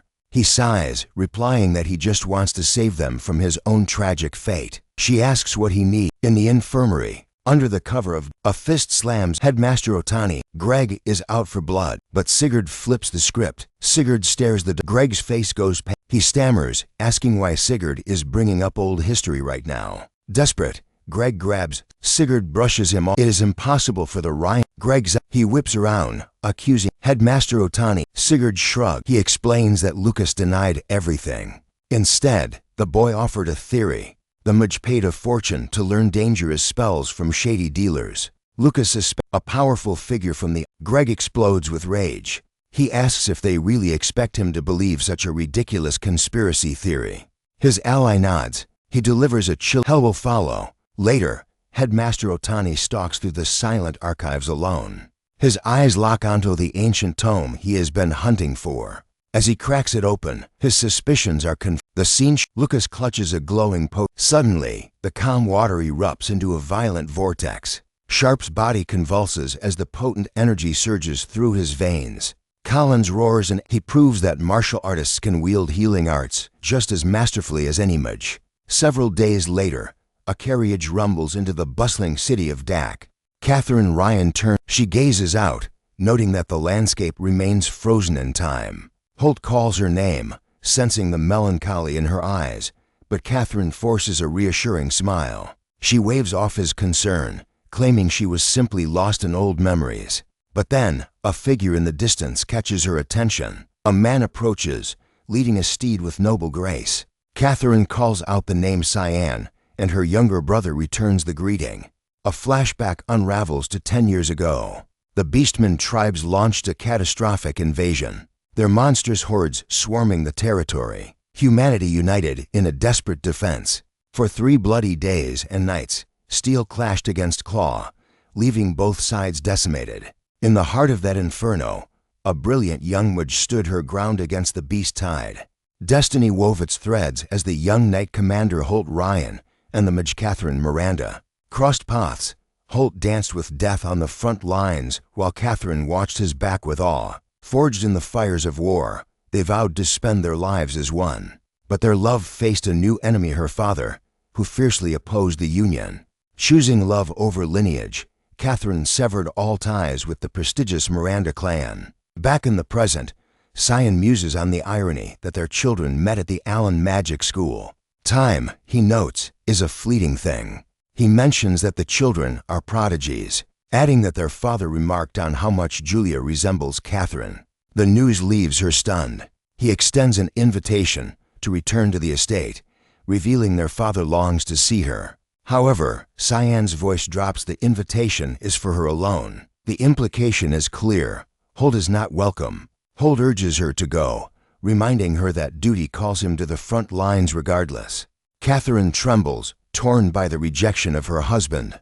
Holt comforts her, promising to retrieve her the moment his campaign ends. With a final, lingering farewell, Holt turns his back and marches toward his mission. Cyan watches him leave, revealing that Holt had secretly begged for this reconciliation. Yet, the patriarch still cannot forgive a noble mage for dirtying her bloodline with a martial artist. He sighs, wishing for a hero who can finally shatter the world's deep-seated prejudice against those who walk the path of martial arts. Meanwhile, miles away, Lucas Ryan lets out a violent sneeze. He wonders if his intense training has weakened his immune system. Beside him, Julia remarks on the anomaly of Kai actually buying food for others. Kai snaps back, grumbling that he will extract every penny from them once they are fully healed. Lucas smirks, agreeing that it sounds like a fair trade. Whispers ripple through the crowd. Students sneer, branding him the king of luck, claiming his victory was handed to him by a third-party interference. Andre demands to know the source of the slander. Kai ignores the noise, heading to the dorms with lunch, while Lucas and Julia continue to the cafeteria. Inside, the young girl indulges in her dessert with pure bliss.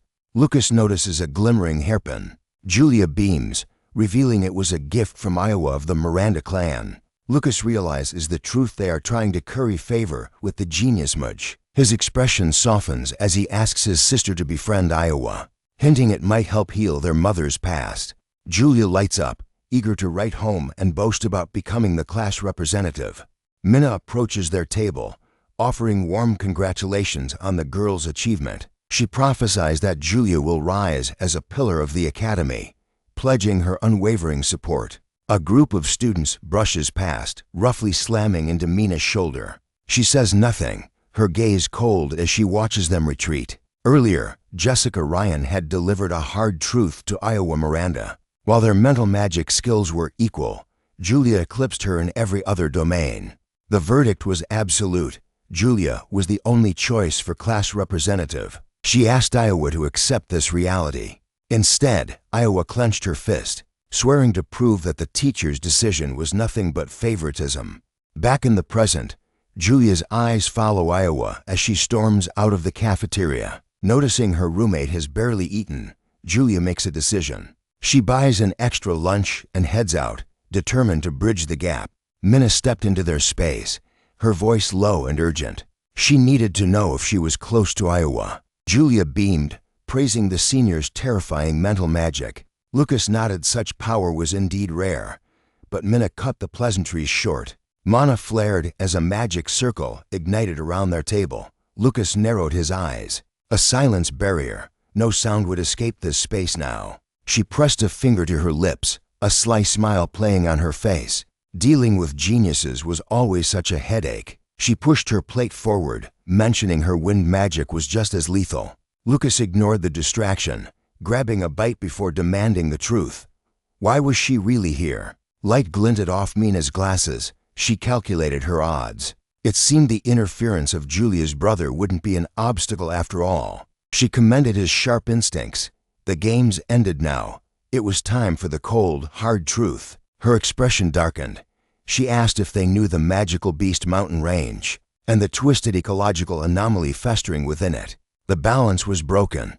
Low-tier monsters had vanished into thin air. Even the elusive magic-crested leopard cubs were gone. Memories surfaced of a land once teeming with life. But 3 days ago, the Empire's scouts uncovered a nightmare. A high-level beast's lair hidden in the shadows. Julia's eyes widened in realization. She asked the question everyone feared. Was this the domain of Uru? Lucas sat in stony silence, processing the threat. Finally, he spoke. Was this a field mission? And just how suicidal was the difficulty rating? Mina raised a single finger, her gaze serious. The difficulty wasn't just high. It was a staggering 100 points. The number hung in the air, shocking them both. Yet, Lucas didn't flinch. Even against those odds, he knew he and Julia would crush it. The scene shifted to the opulent halls of the Miranda estate. Duke Soa Miranda, the iron-fisted patriarch, sat at the head of his table. The rest of the bloodline sat in silence along the vast dining table. The air was thick enough to choke on. Shin watched his stubborn father with disdain. His sister was banished to the guest room like a stranger. The dining hall felt less like a meal and more like a funeral. The sharp click of a fork against china shattered the silence. Soa Miranda spoke, his voice cold as he summoned Catherine. He made his decree. He was finally willing to acknowledge her offspring as his true granddaughter. Julia possessed the spark of a sacred archmage. Catherine bowed in gratitude, but dared to mention Lucas's martial prowess. The Duke scoffed. To him, martial arts were meaningless trash. His eyes burned with arrogance. The Miranda bloodline had one purpose: to birth sacred archmages. Anything else was a waste of space. She swallowed her bitterness, knowing his stone heart wouldn't crack. Suddenly, the heavy doors creaked open. An assistant rushed in, begging pardon. The tension spiked. Something was wrong. A trembling hand delivered a letter from the investigation team. Catherine frowned. Why was the Empire suddenly swarming the mountain range? Soa scanned the document. His expression tightened. A hidden zone had been found beneath the lair, radiating a danger level that defied measurement. Sheen's face went pale. The Allen Magic School was right next door. The students were sitting ducks. The Duke waved a dismissive hand. With the faculty and his private army standing guard, the children were untouchable. He ordered Catherine to stay put. She wouldn't see her children until this mess was cleaned up. She bowed her head, defeated. Meanwhile, a new quest notification flashed. A party of 5 was required and a student council member was mandatory. Whispers erupted among the students. The requirements were absurd. Mina cornered the attendant. Yesterday, there were no limits. The truth came out: the president had altered the rules, using a wyvern sighting as his excuse. It was a trap. Theodore had rigged the game, betting she couldn't scrape together a full team in time. Lucas watched from the sidelines. Was the vice president so hated that she couldn't recruit 3 extra bodies? Remembering how she approached Julia, shame colored Mina's face. She turned to leave, ready to forfeit the mission. But Lucas stepped up. He would handle the head count. Julia cheered, ready to assist. Mina paused, guilt gnawing at her for using them as pawns. Silence hung for a heartbeat before a familiar voice cut through the air. "Senior." Kyra strolled in with a grin. If his best friend Lucas was walking into fire, he was coming too. Maya Rasta stepped forward, radiating confidence, a specialist in water-based healing. She was the lifeline they needed. Mina withdrew her gratitude, scoffing that freshmen would just be dead weight. Julia tilted her head. Why bring Maya instead of Iowa? Lucas shrugged. Iowa was too stubborn to control. The vice presidents, "We leave now." Hours blurred. They skidded to Lucas. He muttered to Julia that they were lucky it wasn't Yuru's nest. But then, a shadow fell over them. Lucas looked up, eyes snapping open. Incoming, above us. As the winged night, the gale strikes true. The beast is grounded instantly. But there is no time to breathe. Another terror lunges for Mina. She spins to engage, but a shadow intercepts. Asterisk clang. Asterisk Kai stands like a fortress, his magic shield absorbing the blow. Leave the brawl to... Suddenly, Lucas dashes into the fray, locking eyes with a fresh enemy. Kai roars his name in protest. "Don't hug the spotlight." Lucas smirks. "Try keeping up with my speed if you can." Maya summons a Mina surveys the battlefield. A rare smile touches her lips. It has been ages since she felt synergy like this. She glances at Julia, nods, her staff glowing. She chants an ancient verse, weaving a massive barrier spell. A cage of energy. Lucas watches a monster fall. Julia's lightning. That voltage is no joke. He notes with respect. Kai jogs over to... Nothing. Mina lies. Internally, she admits she underestimated these rookies. Meanwhile, Maya tends to Kai's injured hand. "You are a literal goddess." Kai gushes. Maya waves it off, secretly wishing those words came from Lucas instead. Lucas tilts his... Magical light pierces the gloom. Julia gasps at the scale, but Mina points to the abyss ahead. The true depth lies further in. You could fit an arm. The underground is a nest for magic beasts, Lucas warns, his eyes scanning the shadows. "Stay sharp." Ambush. A goblin horde screeches into view. Julia does not hesitate. Her spell blasts the front line instantly. "They have poor sight," Mina explains coolly, "so I shattered their eardrums with thunder. They are disoriented." The immediate threat clears. Kai revs up for more, but Mina stops him. "We cannot brute force every enemy here. Relax, I have got a strategy." Kai grins. Moments later, the team takes their positions. Kai sprints for... The mages unleash hell. Their combined spells collide with the clustered monsters. Asterisk boom. Asterisk a massive explosion rocks the cavern. Lucas nods in approval. Standard AO mob farming. He thinks, is Kai a player like me? Kai dusts him. He turns to Lucas. "Don't think everyone fights for attention," Lucas quips. Still, thanks to Kai's tactic, they tear through the beast waves. Maya keeps Kai. Lucas checks the... He is pretending to be... Kai looks over his shoulder for support and sees empty air. Wait, where the hell did everyone go? "My bad," Lucas deadpan. "I will heal him if he survives," Maya cries. Mina just shakes her head. "Don't waste your energy on an idiot." A thunderous... "No," Lucas says. "We need to investigate," Mina commands. Lucas takes point, wrinkling his nose. The scent of death is heavy here. Mina hands Julia a high-grade recovery potion. "Just a precaution. We probably will not need to fight." Famous last words. The group round the exploration team. Debris explodes. An axe the size of... Lucas grits his teeth. "Wait," he knows this aura. "Mina, move."